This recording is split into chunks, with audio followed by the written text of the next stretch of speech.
अस्सलाम वालेकुम, कैसे हैं आप सब। आज मैं बनाने जा रही हूँ चिकन पैटीज़। इस रेसिपी से चिकन पैटीज़ बहुत ही अच्छे बनते हैं। अगर आप चाहते हैं कि आपके पैटीज़ भी अच्छे बने तो इस रेसिपी को एंड तक देखें।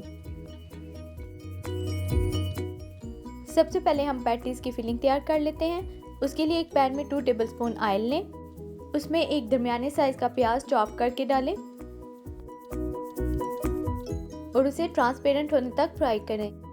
याद रहे कि ट्रांसपेरेंट करना है प्याज को, ब्राउन नहीं।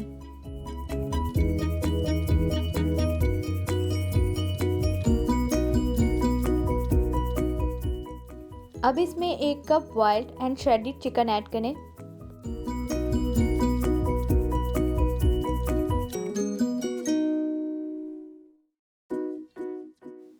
हाफ टी स्पून या हस्बे जायका नमक, हाफ टी स्पून काली मिर्च पाउडर,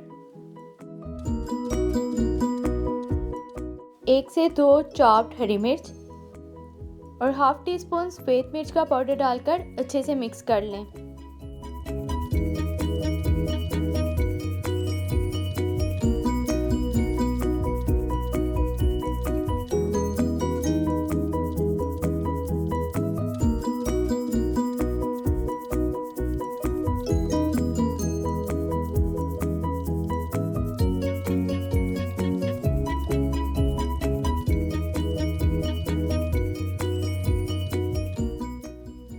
टू टेबलस्पून मैदा डालकर 1 से 2 मिनट के लिए पकाएं।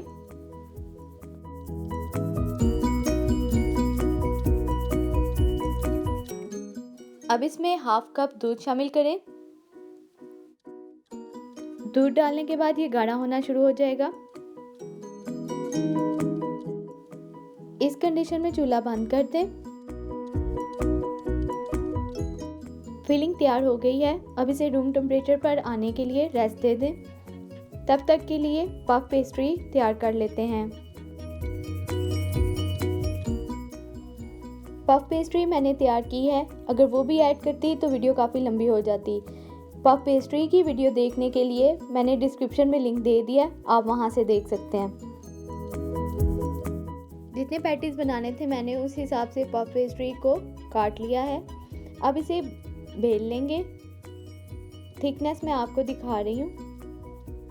बेल के तो फिर इसे गोल शेप में काट लेंगे।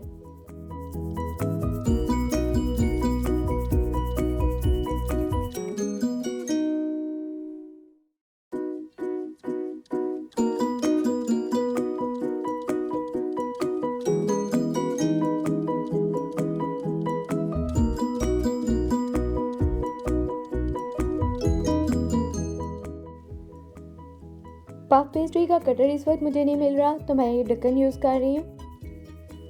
आप पफ पेस्ट्री का कटर या कोई भी ढक्कन यूज़ कर सकते हैं। जैम की बॉटल का ढक्कन भी यूज़ कर सकते हैं, जो भी इस साइज़ में होगा।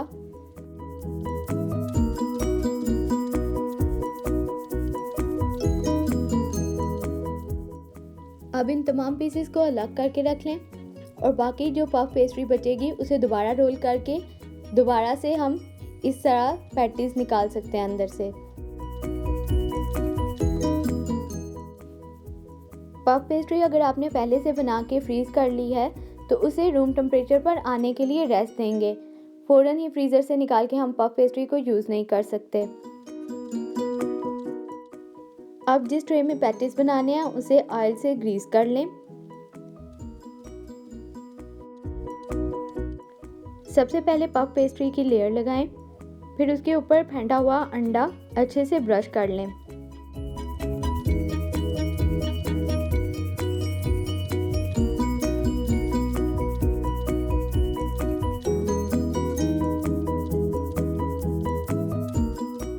अब इसमें चम्मच की मदद से चिकन की फिलिंग लगाएं ताकि सब में एक जैसी फिलिंग आए।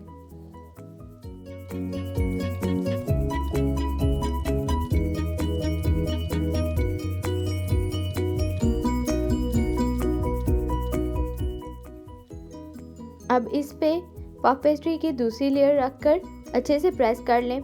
प्रेस करने के लिए आप कोई भी ढक्कन यूज़ कर सकते हैं जो साइज़ में छोटा हो। और बाद में किनारों को फोक की मदद से अच्छे से बंद कर दें। इसकी वजह से किनारों में डिज़ाइन भी आ जाएगा। बिल्कुल घर की चीज़ों से ही मैं ये सारे पैटीज़ तैयार कर रही हूँ।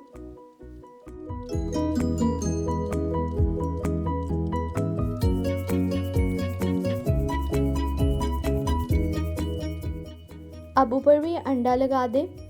इसकी वजह से पैटीज़ का बहुत ही अच्छा ब्राउन कलर आता है।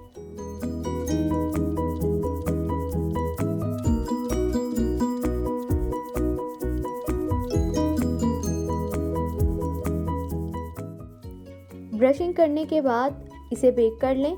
बेक करने के लिए ये बात ध्यान में रखनी है कि इसे हमने मीडियम टू लो फ्लेम पर बेक करना है।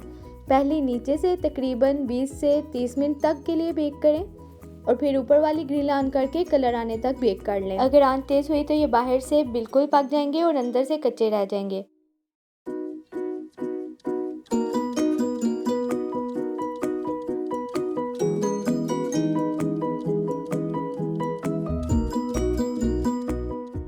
ये बहुत ही क्रिस्पी है। इसकी आवाज़ भी आप चेक कर सकते हैं।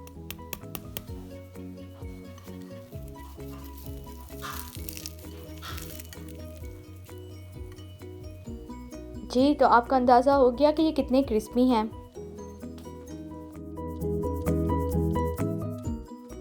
इस रेसिपी को आप ज़रूर ट्राई कीजिएगा।